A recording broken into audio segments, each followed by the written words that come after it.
Welcome to S99 TV news. Chicken విక్రయ మార్జిన్ను తగ్గించడంతో షాపులు బంద్ చేసి నిరసనకు దిగిన chicken shop owners association Serilingampally పరిధిలో షాపులను మూసేసి రోడ్డెక్కిన చికెన్ షాప్ ఓనర్స్ అసోసియేషన్ భారీగా తగ్గించిన కమిషన్ మార్జిన్ను పౌల్ట్రీ కంపెనీలు వెంటనే పెంచాలని డిమాండ్.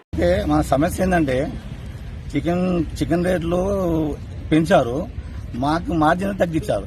ఈ సమస్య 6 నెలల నుంచి మేము ఫేస్ చేస్తున్నాం. మేము పై అధికారులను చెప్తున్నాం, కానీ ఎవరు మా మాట వినిపించుకునే ప్రసక్తి లేదు. ఎవరి ఇష్టం వచ్చిన వాళ్ళు చేస్తున్నారు. కాబట్టి మా యొక్క డిమాండ్స్ ఖచ్చితంగా చేయాలి.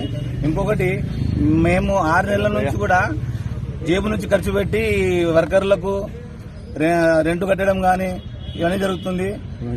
మేము వ్యాపారం నష్టం జరుగుతుంది.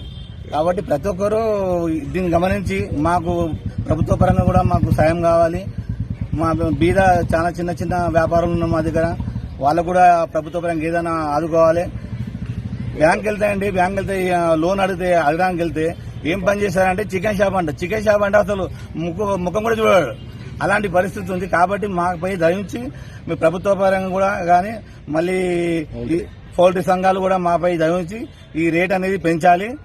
మా కుటుంబాన్ని ఆదుకోవాలని పేపర్ మార్జిన్ ఖచ్చితంగా పెంచాలి.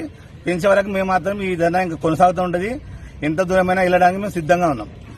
పేపర్లో తగ్గించిన మార్జిన్ వెంటనే పేపర్లో తగ్గించిన మార్జిన్ వెంటనే పేపర్లో తగ్గించిన మార్జిన్ వెంటనే పాత మార్జిన్ రావాలి. ముందు ఎలా ఇచ్చే మార్జిన్ అట్లానే ఇవ్వాలి.